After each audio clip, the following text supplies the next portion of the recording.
Hard to believe that it's been 10 years since the passing of Eddie Guerrero. What a difference 10 years makes, both in the real world and in the world of professional wrestling. I'm not going to get into either of those topics in this video. That's, another discussion entirely. This video, as you can tell from the title up there, is my own personal retrospective slash recollection on the career of Eddie Guerrero. It's going to be mostly about the time that I watched him, which was the last 3 years of his career, but I will mention, of course, a couple of the things about his pre-WWE return that I do know about.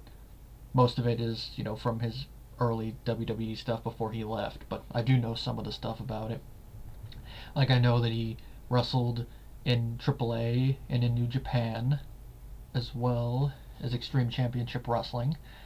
And in WCW, that's where he became United States Cruiserweight Champion. He had his first feud with Chavo. He was involved in the whole Latino World Order storyline. And then he left along with Chris Benoit, Perry Saturn, and Dean Malenko. I think that was the four that left. And jumped ship to WWF at the time as the Radicals.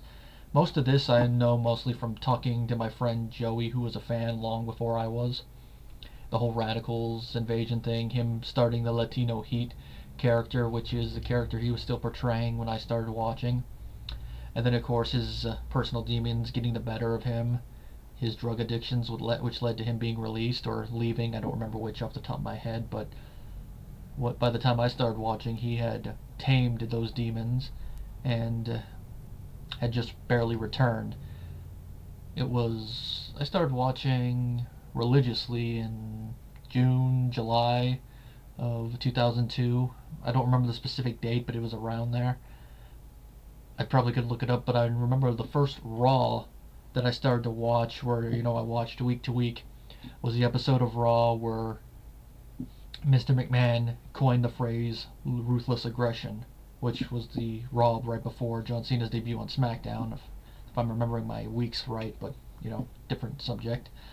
And that was also the same Raw that Eddie had a match with The Rock, where if he won, he would get an undisputed title match. He lost, but still, it was interesting. I remember they were back and forth. The Rock, doing the usual Cheech and Chong joke with him, and then doing Arriba, Arriba, and then Eddie's reaction, and like, Holmes, that's not funny, and all that. But at the time, I was, mentally at the point where, I liked the faces and, like, booed the heels, early in the professional wrestling thing, didn't really know a lot about it. I knew the whole work thing of it, so I was semi-smart, to use terminology, but, I couldn't see past, the face-heel thing. I probably could have a little bit if I had grown up watching the Attitude Era or started watching in the Attitude Era, but, that's a what-if scenario. Now, it was later in the year when Eddie jumped ship to SmackDown and started teaming with his real-life nephew Chavo that I started, to like him. I still didn't like the direction of his character, because he was still technically a heel. But at that point, they were starting to go tweener, and, I was starting to like his matches and all that. Especially when him and Chavo won the tag team titles, all those Los Guerreros skits that they did. I don't remember if they did them while they were still the champions or after they lost them, but those skits were funny. We lie, we cheat, we steal, and all that, and, the whole thing about robbing the stroller and robbing the old lady's pool and all those skits were funny. Then, of course, Chavo was out for a while, I think, with an injury, and he teamed with Tajiri for a little bit, and that was funny. Then he became United States Champion and had that little feud with Big Show at the end of his reign where he put laxatives in his burritos and then stole the toilet paper. I still laugh thinking about that. And then, I don't know if it was the same night, but I think it was either that night or the week after, he hosed Big Show with what was supposed to be a septic tank truck.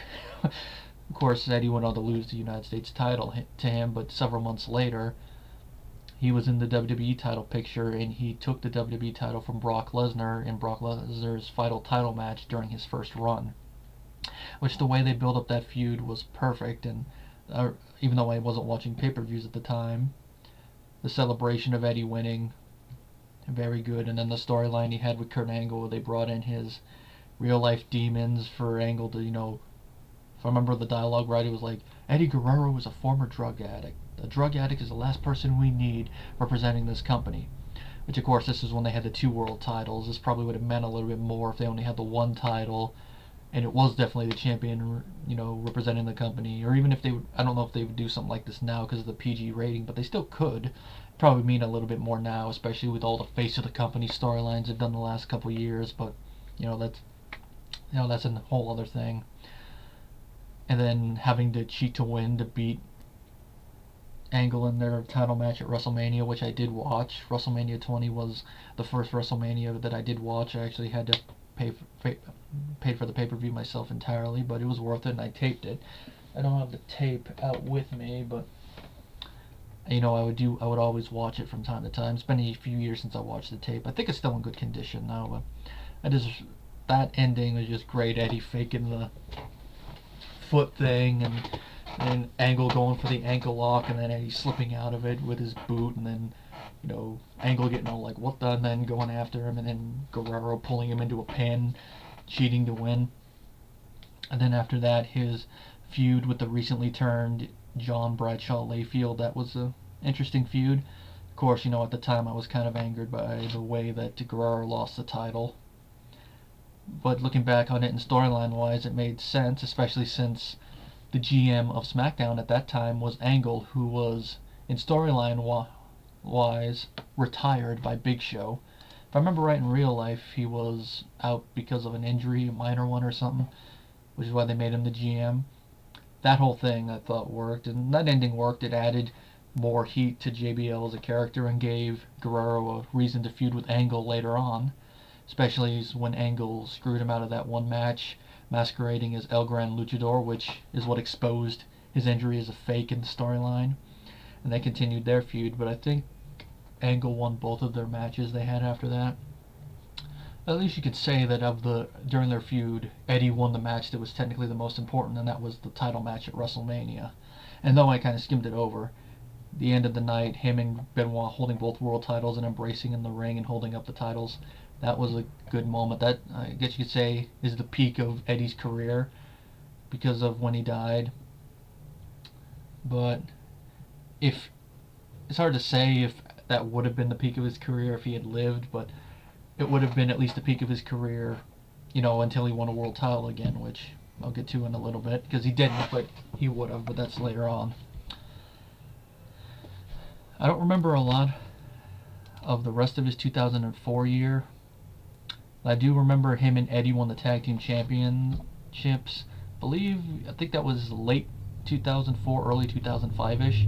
And then they wrestled at WrestleMania where Eddie lost to Ray. And then later on they got into a feud, which I don't mind the feud. The only problem I have is the whole thing of bringing Ray's son into the mix. It's like, at the time I didn't mind it, but looking back it's like, oh god, why'd they have to add that into the feud?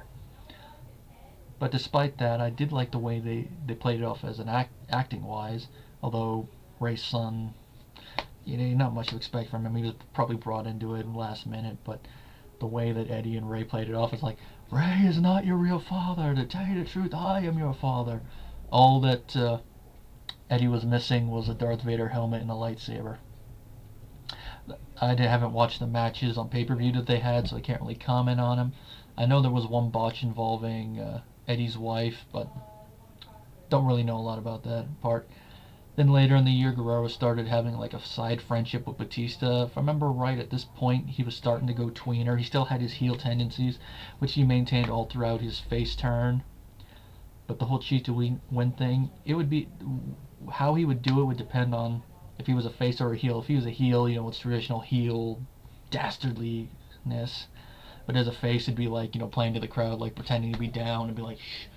Or like framing his opponent for like doing a dastardly thing, like getting a steel chair, to throwing at his opponent and laying down when the ref turns and make it look like he'd been knocked out by his opponent, or doing other stuff of that nature.